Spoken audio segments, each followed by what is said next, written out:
Bonjour, dans cette capsule, je veux voir avec toi comment on fait pour calculer un rang centile d'une donnée à partir de la formule.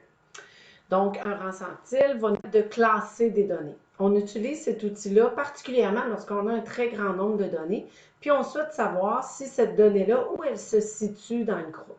Donc, initialement, c'est d'utiliser cette formule-là lorsqu'on a une distribution avec plusieurs données. Comme l'exemple que je vais traiter avec vous ici. Donc ici, j'ai 271 données qui vont de 22 à 129. On pourrait dire que c'est des résultats d'un test qui était calculé sur 130 points au maximum.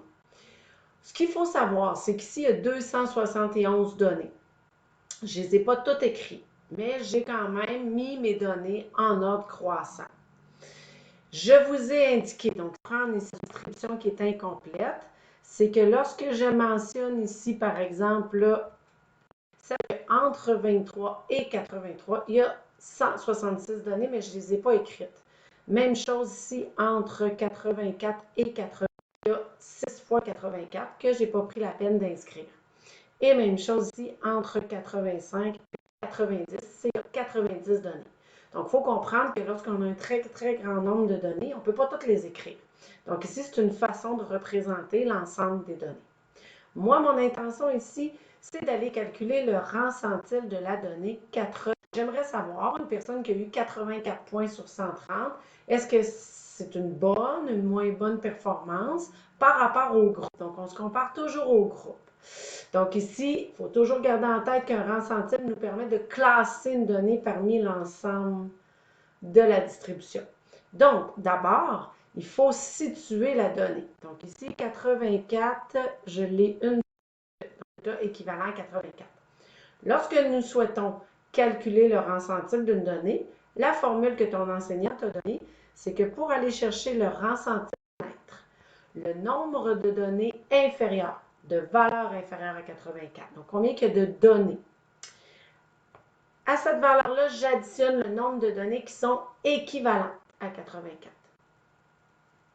À cette somme, 100, parce que le rang centile, c'est un rapport qu'on ramène sur 100, et on divise par le nombre total de données de ta distribution. Donc, pour faciliter ce genre de calcul-là, on va te proposer de bien classer les données. Donc, dans notre exemple ici, quand je te demande, est-ce que tu pourrais me donner les données qui sont inférieures? Donc, c'est quoi le nombre inférieur? Je dis inférieur, c'est de valeur inférieure. Donc, ici, les données qui sont inférieures, ce sont toutes les données qui se situent avant le 80.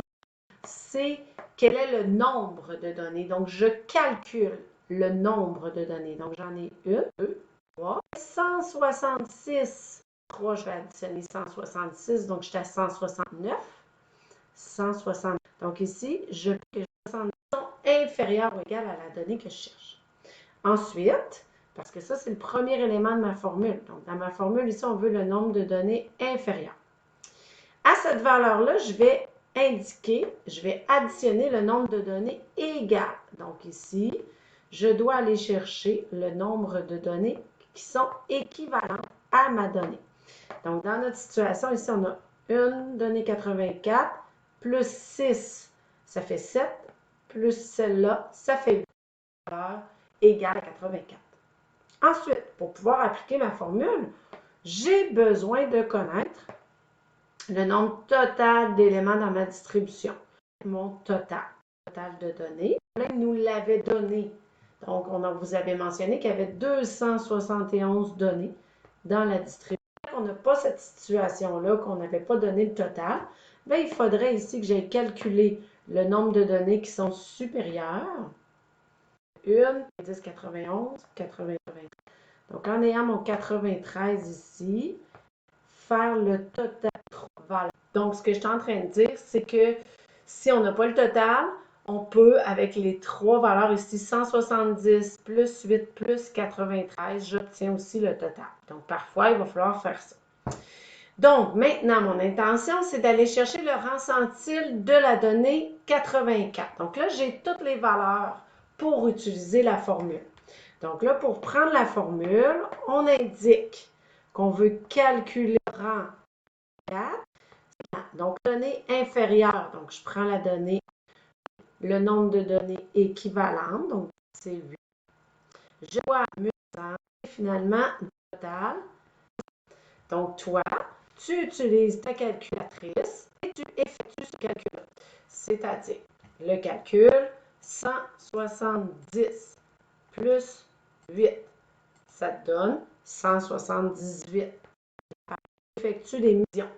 Donc, je vais faire fois 100 divisé par 271. Je fais le calcul. Je le prends sous forme décimale.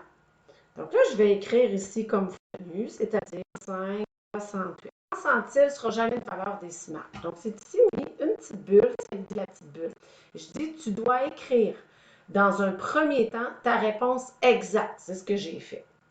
Puis, prendre l'entier supérieur qui sera ta valeur, ta réponse finale. Qu'est-ce que ça veut dire? C'est qu'ici, la donnée 84, son rang centile, c'est pas 65,6, mais plutôt, ça veut dire être classé comme étant le 66e rang centile.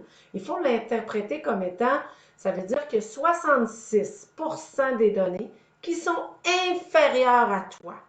Donc, avoir 100% comme rang centile, ça voudrait dire que toutes les données sont inférieures à toi. Tu aurais la donnée la plus élevée. À l'inverse, si tu as un rang centile plus petit, donc un rang centile, ça voudrait dire que les données sont inférieures à toi.